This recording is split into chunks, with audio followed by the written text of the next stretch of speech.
Hi, I'm Susan Wiggin with the Kids First Center, and I'd like to talk a little bit about do's and don'ts of what to tell our children when we're going through a separation or divorce process. First of all, and really the most important thing, is that our children can never be told enough how many times over and over and over again by both parents, if at all possible, that the separation or divorce is never their fault. There was nothing that they did to create the separation or divorce, and there's nothing that they can do to fix it.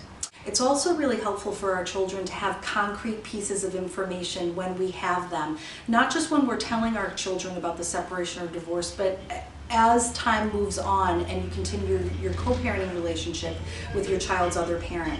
So concrete things like when someone is moving out, who will pick them up from their extracurriculars, when they will be at each parent's house, those concrete pieces of information are really critically important to our children feeling safe and stable going through the process.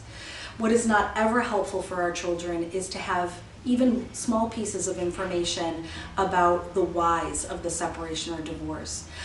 The other thing that's really tricky when our children come home to us is, especially often at the beginning of a separation or divorce, when children start moving between two homes, they'll often try to check things out with us, and they'll say, "Mommy said this," or "Daddy said this." And our first gut reaction is we want to explain ourselves, we want to defend our position, we want to state our perspective. But really what children are looking for when they come to us with these things is, first of all, they want to know if they have information that you don't have. Sort of the whole knowledge is power thing, and they want to see where the holes are in your co-parenting relationship, because children's developmental needs don't change because of our marital status. So they're still doing the things that developmentally are appropriate, and what children do is they bust up against our parenting sort of support and guidelines, and they see where the holes are and what they can get away with. The other thing that they're really articulating to us when they say things like that is, "I'm sad, I don't like this, I have questions, I don't know what to do." But saying something concrete and sort of provocative seems to be an easier path for children to take, and they want to test out if they can talk to you about things. As soon as we as parents explain or defend our position, we've told our children that we're not there for them to really hear what's going on for them, and that's the whole purpose of our children being brave enough to come to talk to us about the things that are desperately sad for them about the separation or divorce.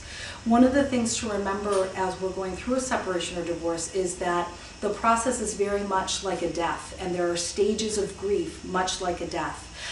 So our children really need to be loved and supported through the emotional process that they're experiencing. The other thing that can be really tricky is when we're expressing ourselves to our children.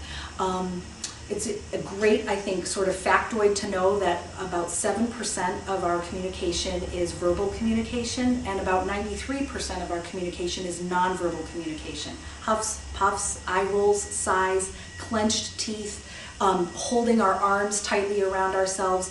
All of these sort of reactions send messages to our children that we don't need to verbally articulate how we're feeling or what we're thinking. They're watching us all the time, and they get a lot of information from our actions and reactions.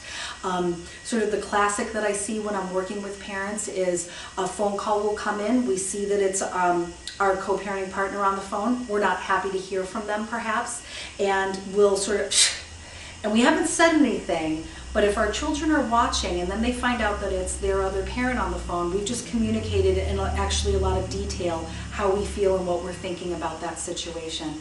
So the more that you can be mindful of your own actions and reactions, and those simple huffs, puffs, sighs, and eye rolls can be really helpful to our children.